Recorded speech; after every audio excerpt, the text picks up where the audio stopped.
Qatar ने Pakistani passport रखने वालों के लिए वीजा फ्री एंट्री पॉलिसी मुतारफ करवाई है, जिसके तहत आप 30 दिन तक बगैर वीजा के कतर में क़याम कर सकते हैं। इस इक़दाम का मकसद सफ़र को आसान बनाना और दोनों मुमालिक के दरमियान सियाहत को फ़रोग़ देना है। कतर में वीज़ा फ्री एंट्री के लिए पाकिस्तानी मुसाफिरों को 6 शराइत को पूरा करना होगा।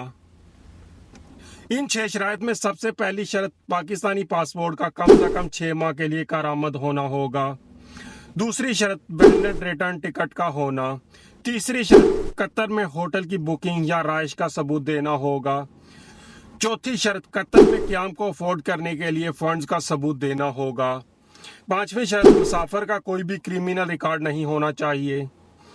छठी शर्त पोलियो वैक्सीन सर्टिफिकेट अगर आप पाकिस्तान से डायरेक्ट सफ़र कर रहे हैं। अगर आप ये 6 शराइत पूरी कर रहे हैं तो आपको कतर का ऑन अराइवल वीज़ा आसानी से मिल जाएगा।